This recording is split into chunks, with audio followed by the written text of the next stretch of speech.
Magandang araw po mga kapuntos, at sa araw na ito po meron po akong tampok na video para sa inyo at sana ay magustuhan ninyo. Kaya sa mga bago pa po sa aming channel, please po don't forget to hit the subscribe button at ang notification bell para maging notified kayo sa bawat video na ilalabas ko sa channel na ito. At bilang kahilingan po ng punto por punto team at naway maintindihan po ninyo, sana po wag nyo pong i-skip yung mga ads sa aming mga video. Sa maliit na bagay na po na yan, malaking tulong po yan sa ating programa at sa ating ministry. Sana po maunawaan po ninyo. Maraming salamat po, kaya wag na po natin patagalin. Simulan na po natin.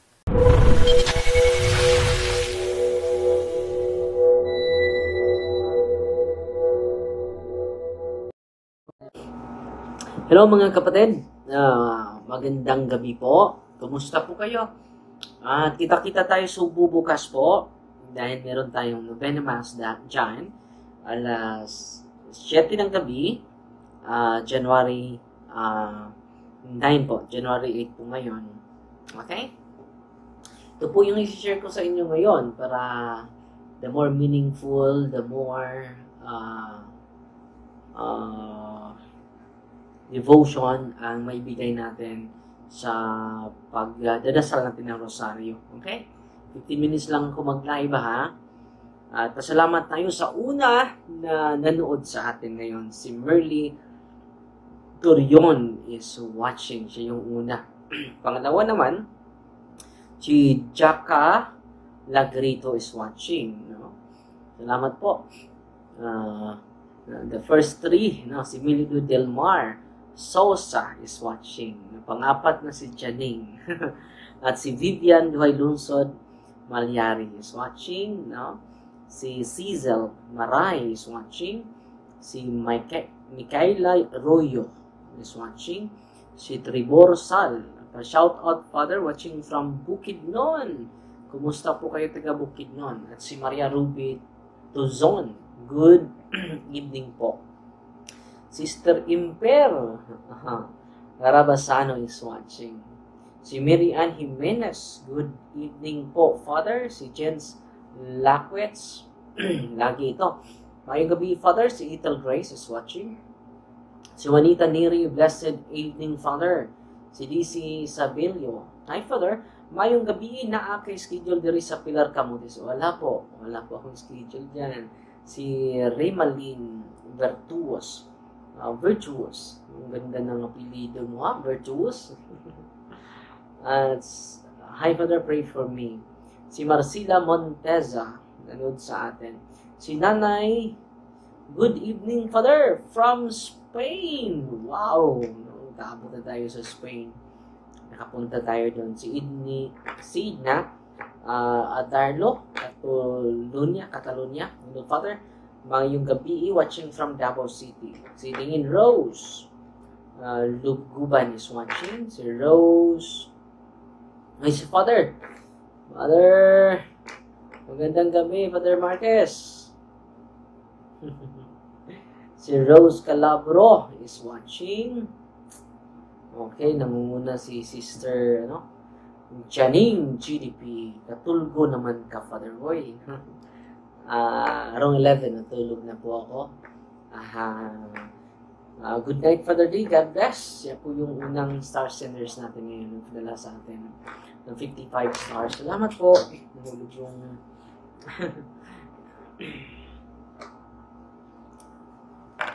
At si Elvira Gatera. Mayong gabi, Father, watching from Lumulok South, Cotabato. So ngayon mga kapatid, magsimula na ako. 10 minutes lang yung sharing ko ngayon.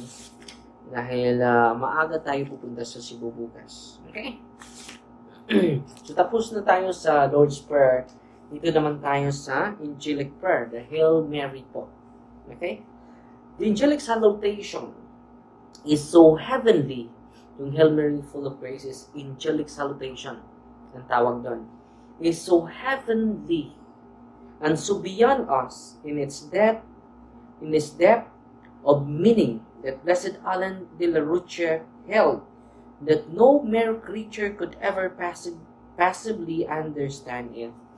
So, sabi niya, galing yan sa may kapal, sa mga anghel, no? No mere creature could ever passively understand it. And that only our Lord and Savior Jesus Christ, who was born of the Blessed Virgin Mary, can really explain it. No? Yung angelic salutation ni Saint Gabriel sa ating mahal na nanay. No? Its enormous value is due, first of all, to Our Lady, to whom it was addressed. No? Its enormous value is due, first of all, to Our Lady, to whom it was addressed, to the purpose of the incarnation of the Word, for which reason His prayer was brought from heaven, and also to the Archangel Gabriel, was the first ever to say it. So, hindi ito basta-basta, mga kapatid, no? Pinipresent lang ni Blessed Alan itong dasal na ito, Hail Mary, full of grace, the Lord is with you. Blessed are you among women, no? And blessed is the fruit of the womb, Jesus. Diba? She is so blessed among women. Pinagpala, no? Full of grace. No? Sa lahat ng mga babae, siya lang yung among women, full of grace among women, si Mama Mary po. So, bago lang tayo natapos sa Rosario, kasama ko yung buong pamilya ko, ay hindi buo dahil pumunta sila si Papa sa Cebu. Okay. The angelic salutation is a most concise summary of all Catholic theology teaches about the Blessed Virgin. So, itong angelic salutation, mga kapatid, is a summary of all Catholic theology about Mariology. It is divided into two parts.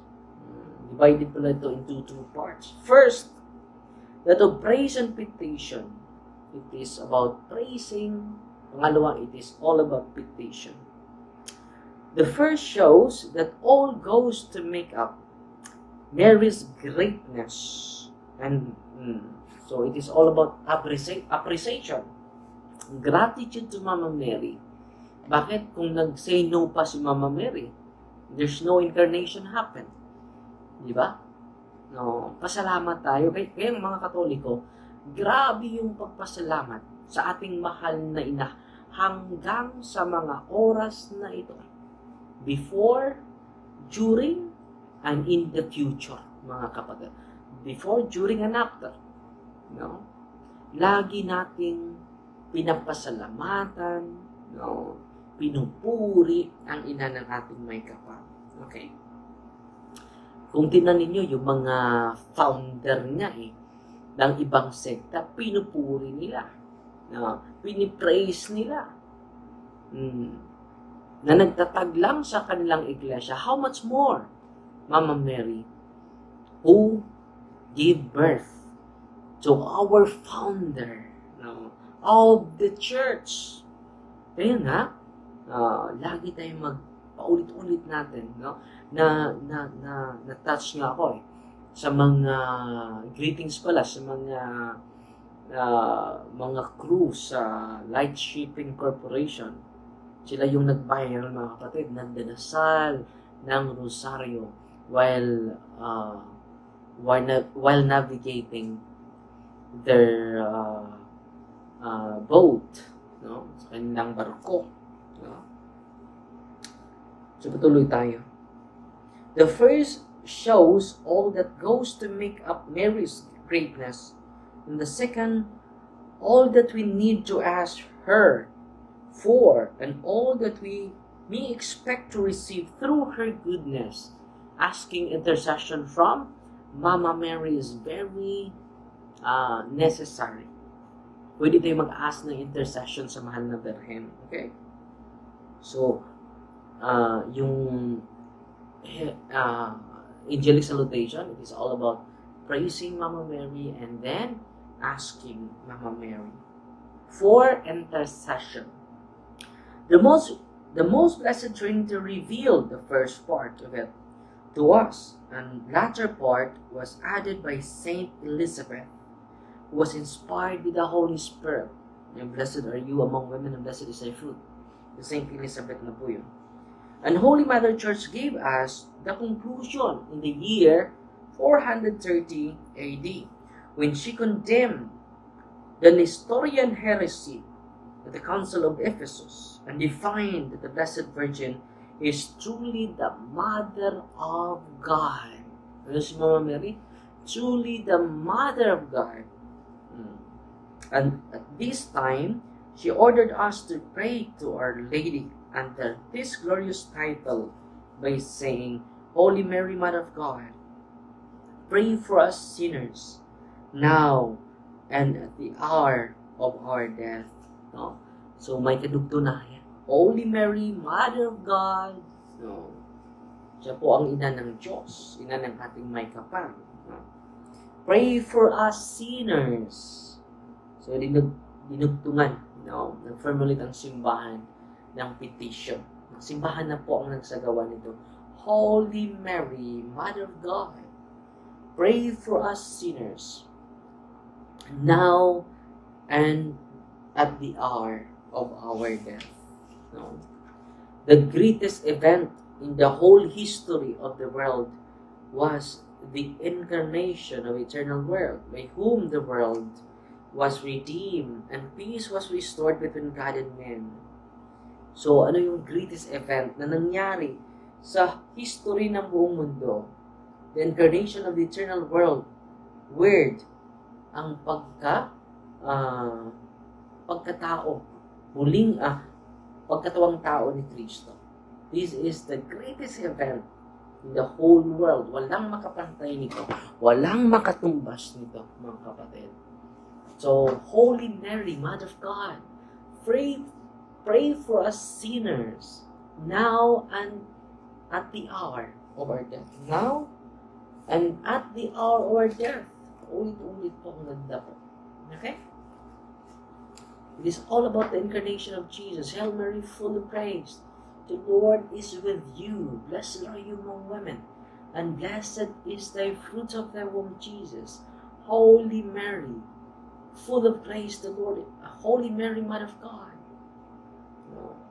pray for us sinners, now and at the hour of our death. No? Ang ganda, no? Our Lady was chosen as His instrument for this tremendous event. So, naging instrument si Mama Mary. No? It is called instrumental cause of salvation. The principal cause of salvation is God. So, the principal, ang utak, walang iba si Kristo, ang Diyos. Ang Diyos talaga ang nasa likod nito.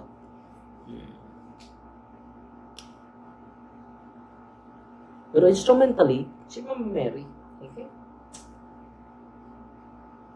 It was put into effect when she was greeted with angelic salutation. The Archangel Gabriel, one of the leading princes of heavenly court. Grabe.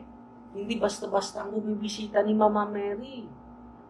One of the leading prince. One of the leading prince of heavenly court was chosen as ambassador to bear these glad tidings. Grabe. So yung pinaulit-ulit natin, it is an angelic salutation. Hindi basta-basta po ang nag-greet sa kanya. No?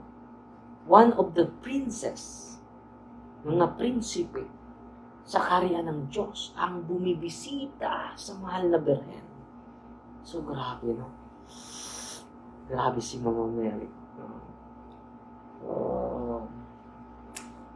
In the angelic salutation can be seen the faith and hope of the patriarchs. Ito na po yung hinihintay ng mga patriarka sa mga Hudyo. The prophets and the apostles. Furthermore, it gives to martyrs their unswavering constancy and strength. No? Itong angelic salutation, nagkapagbigay ito sa mga martir. No? Dahil ulit-ulit nila yung reality of God's incarnation. Kasama natin yung Diyos. God is Emmanuel. No? It is the wisdom of the doctors of the church, the perseverance of holy confessors, and the life of all religious. Blessed Alan de la Ruche. It is also the new hymn of the law of grace. It is the new hymn of the law of grace, full of grace. Grabe si Mama Mary. The joy of angels and men, and the hymn which terrifies devils and put them to shame. No? Sabi ng Iglesia ni Cristo nga, by birth Iglesia ni Cristo, isang handog mga kapatid, nagsishare siya nung isang araw sa atin. Sabi niya, ano bang nasa angelic salutation na yan? Natatakot yung demonyo. Simple lang yun. Hail Mary, full of grace, the Lord is with you.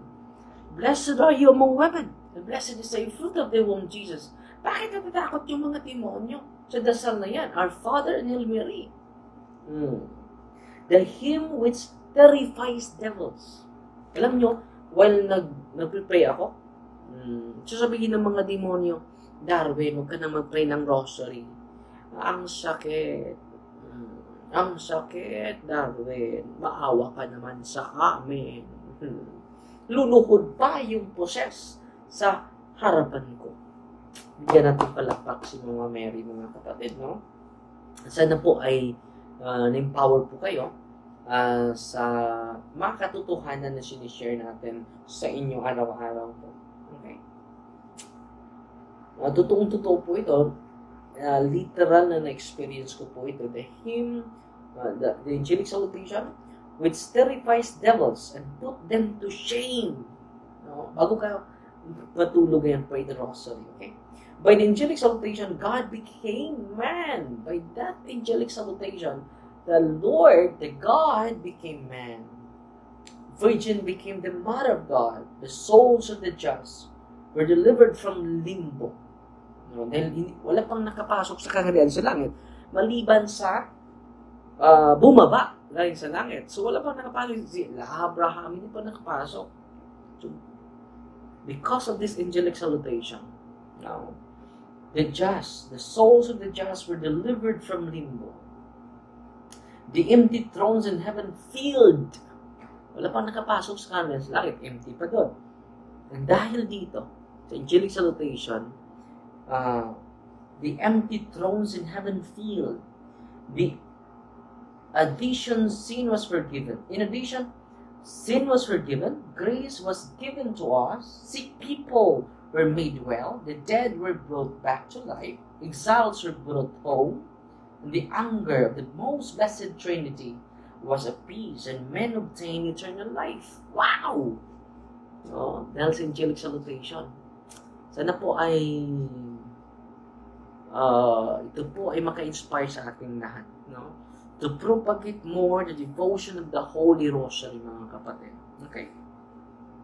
Finally, the angelic salutation is a rainbow in the heavens, the sign of mercy and grace which God has given to the world. Wow! No? Yan po ang maganda na sinishare ko sa inyo. Okay? Sana po ay na-inspire po kayo, ha?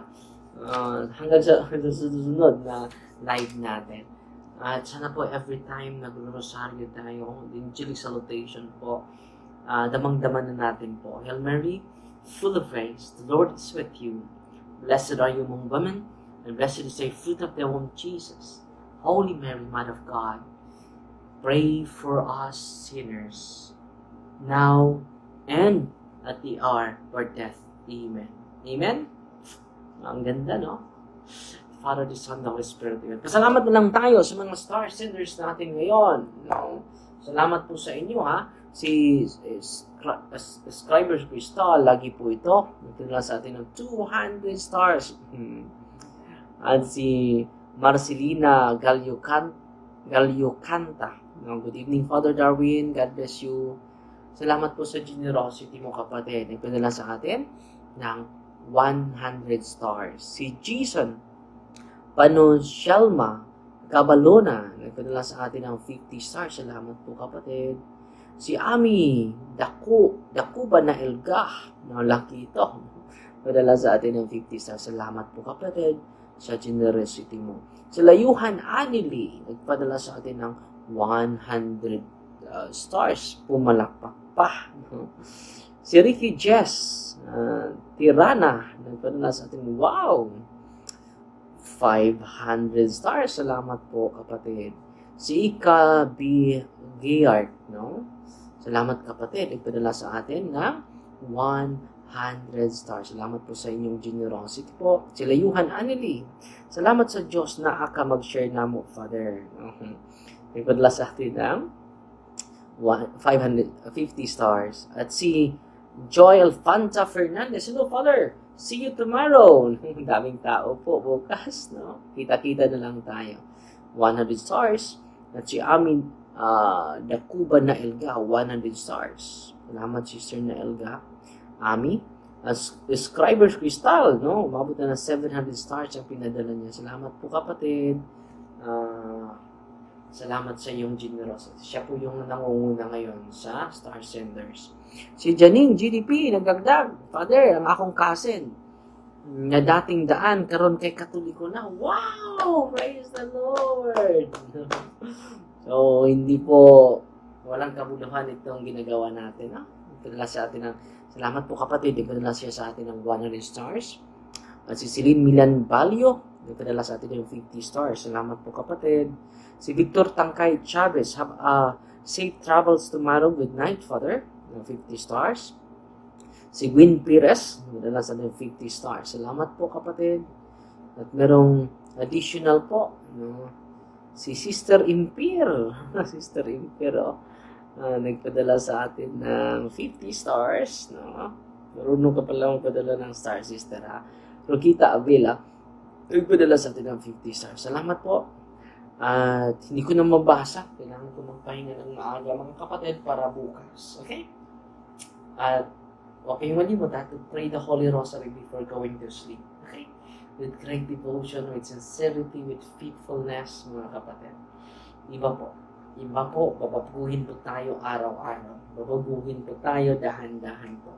Fight Maria, tatak safety with a humble heart po. God bless.